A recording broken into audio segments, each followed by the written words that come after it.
Radhe Radhe friends, welcome back to my channel. आज हम करेंगे सोमवार की व्रत कथा। सोमवार का व्रत साधारण दिन के तीसरे पहर तक होता है। व्रत में फलाहार या पारण का कोई खास नियम नहीं है, किंतु यह जरूरी है कि दिन रात में केवल एक समय भोजन करें। सोमवार के व्रत में शिवजी पार्वती का पूजन करना चाहिए। सोमवार के व्रत 3 प्रकार के होते हैं। साधारण प्रति सोमवार, सौम्य प्रदोष और 16 सोमवार। तीनों विधि एक जैसी है। शिव पूजन के बाद कथा सुननी चाहिए। प्रदोष व्रत 16 सोमवार, प्रति सोमवार कथा तीनों की अलग अलग है। सोमवार की कथा।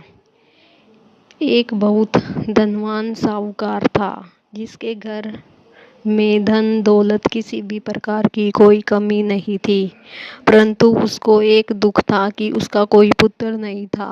वह इसी की चिंता में दिन रात लगा रहता था। वह पुत्र की कामना के लिए प्रति सोमवार को शिवजी का व्रत और पूजन किया करता था। सायंकाल को शिव मंदिर में जाकर शिवजी के सामने दीपक जलाया करता था। उसके इस भक्ति भाव को देखकर एक समय श्री पार्वती जी ने शिवजी महाराज से कहा कि महाराज, यह साहूकार आपका भक्त है, सदैव आपका व्रत और पूजन बड़ी श्रद्धा से करता है और इसकी मनोकामनाएं आपको पूर्ण करनी चाहिए। शिवजी ने कहा, हे पार्वती, यह संसार कर्म क्षेत्र है। जैसे किसान खेत में जैसा बीज बोता है, उसको वैसा ही फल मिलता है, उसी तरह इस संसार में प्राणी जैसा कर्म करते हैं, वैसा ही फल भोगते हैं। पार्वती जी ने अत्यंत आग्रह से कहा, महाराज, जब यह आपका भक्त है और इसको अगर किसी प्रकार का दुख है तो आपको इसका दुख दूर करना चाहिए, क्योंकि आप सदैव अपने भक्तों पर दयालु होते हो, उनके दुखों को दूर करते हो। यदि आप ऐसा नहीं करेंगे तो मनुष्य आपकी सेवा तथा व्रत क्यों करेंगे। पार्वती का ऐसा आग्रह देख शिवजी महाराज जी कहने लगे, हे पार्वती, इसके कोई पुत्र नहीं है। इसी चिंता में यह अत्यंत दुखी रहता है। इसके भाग्य में पुत्र न होने पर भी मैं इसको पुत्र की प्राप्ति का वर देता हूँ, परंतु यह पुत्र केवल 12 वर्ष तक जीवित रहेगा। इसके बाद उसकी मृत्यु हो जाएगी। इससे अधिक मैं और कुछ नहीं कर सकता। यह सब बातें साहूकार सुन रहा था। इससे उसको ना तो खुशी हुई, ना ही उसको दुख हुआ। वह पहले जैसा ही शिवजी महाराज जी का व्रत और पूजन करता रहा। कुछ काल व्यतीत हो जाने पर साहूकार की पत्नी गर्भवती हो गई और 10वें महीने में उसके गर्भ से अति सुंदर पुत्र की प्राप्ति हुई। साहूकार के घर में बहुत खुशी मनाई गई, परंतु साहूकार ने उसकी केवल 12 वर्ष की आयु जान कोई अधिक प्रसन्नता प्रकट नहीं की और न ही किसी को वेद बताया। जब वह बालक 11 वर्ष का हो गया तो बालक की माता ने उसके पिता से विवाह आदि करने के लिए कहा। साहूकार कहने लगा कि अभी मैं इसका विवाह नहीं करूँगा, अपने पुत्र को काशी जी पढ़ने के लिए भेजूँगा।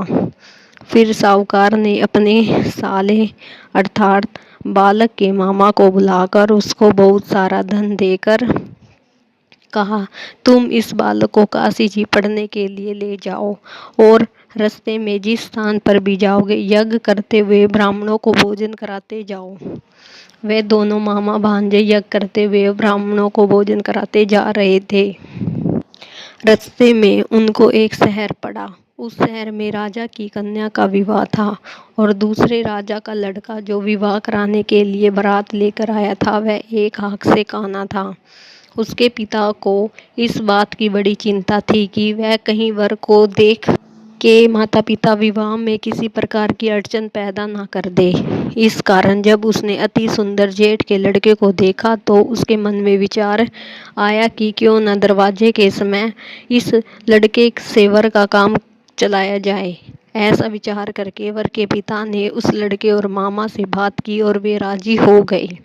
फिर उस लड़के को वर के कपड़े पहनाकर घोड़ी पर चढ़ा दरवाजे पर ले गए और सब कार्य प्रसन्नता से पूर्ण हो गया। फिर वर के पिता ने सोचा कि यदि विवाह कार्य भी इस लड़के से करा लिया जाए तो क्या बुराई है। ऐसा विचार करके लड़के और उसके मामा ने कहा, यदि आप फेरों का और कन्यादान के काम भी करा दोगे तो आपकी बड़ी कृपा होगी। मैं इसके बदले में आपको बहुत सारा धन दूंगा। उन्होंने स्वीकार कर लिया। विवाह कार्य भी बहुत अच्छे से संपन्न हो गया। परंतु जिस समय लड़का जाने लगा तो उस राजकुमारी की चुंदड़ी के पल्ले पर लिखा कि तेरा विवाह तो मेरे साथ हुआ है, परंतु जिस राजकुमार के साथ तुमको भेजेंगे वह एक अक्षय कान्हा है। मैं काशी जी पढ़ने जा रहा हूँ।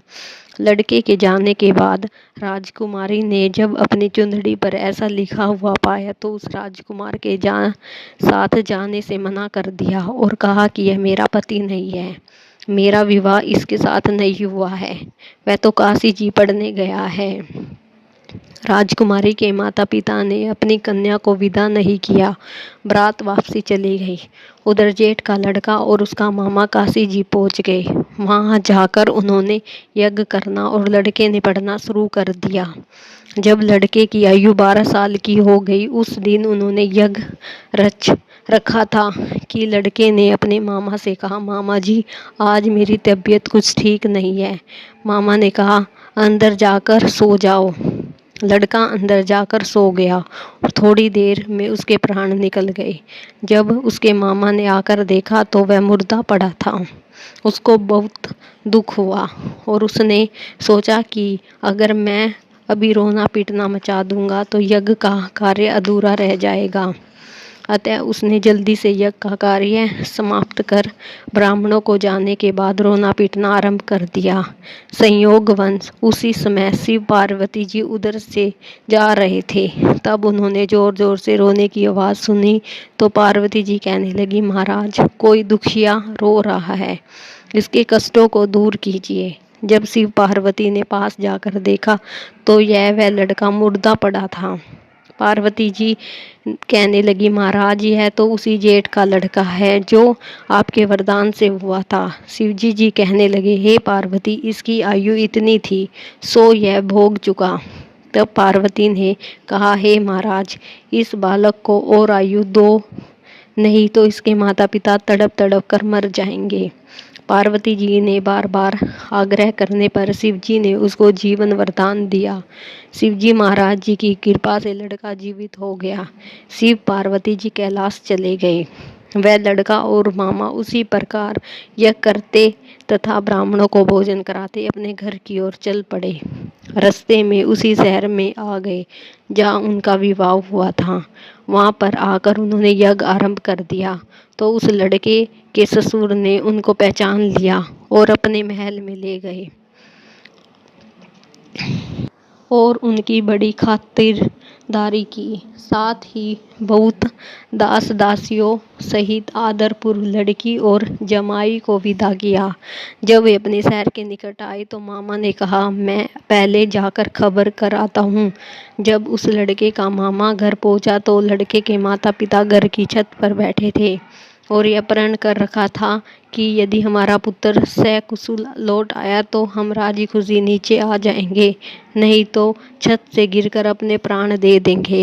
इतने में उस लड़के के मामा ने आकर यह समाचार दिया कि आपका पुत्र आ गया है।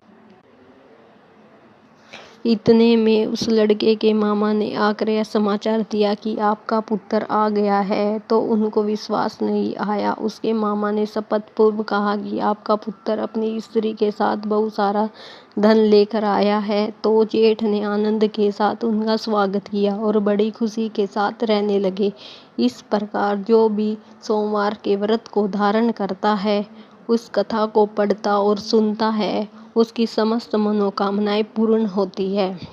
अगर आप लोगों को मेरी सोमवार की कथा पसंद आई है तो आप मेरे चैनल को लाइक, शेयर और सब्सक्राइब करें। राधे राधे फ्रेंड्स।